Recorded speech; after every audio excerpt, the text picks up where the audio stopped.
po ng ating chairman sa kanyang privilege speech, Yusek Cabral was lying to her teeth. Totoo naman eh. Bakit po niya ginawa yun?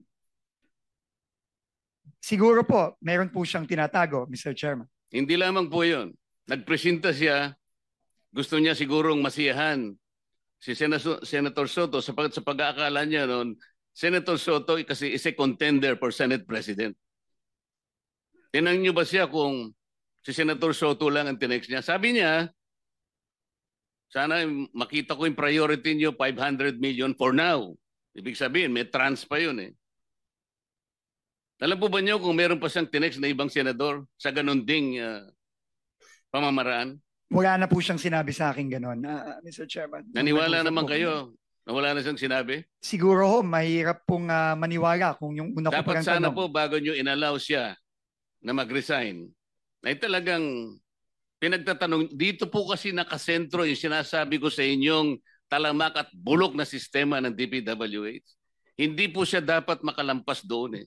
Sayang po. Pero sa mga susunod sanang pagkakataon, kailangan nakaharap siya rito dahil iisa-isahin ko sa kanya para po makita rin ninyo bilang kayo po ay bagong pinuno ng DPWH.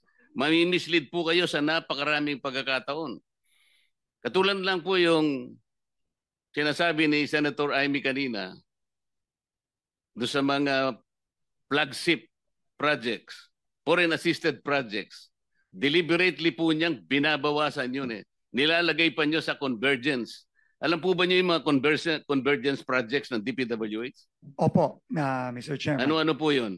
Ito po yung mga proyektong katuwang ng DPWH ang iba't ibang ahensya Katulad po ng ano? Ng tourism, ng DOTR, ng agriculture. Katuparan, DOTR, TRIP, DOT, Roll It, DTI, DTI. TICAS, PNP, DND. Opo. Dito po nalalagay. Ano po ibig sabihin ng SSP? Hindi pa ho ako familiar sa SSP. Hindi rin kayo familiar sa CSSP? Hindi din po. STO? Hindi po. Yun nga po eh. Kailangan, hindi ko po alam ko naman fast learner kayo, pero kailangan magmadali tayo. Napakarami po nitong sistemang ito, dito po sila nagkakanlong. Hanggat hindi po ito yung binusisi natin at ang gusto po natin, ipahuli natin na lahat ng contractors, ipakulong po natin lahat ng 15 contractors, hindi po natin maayos ito.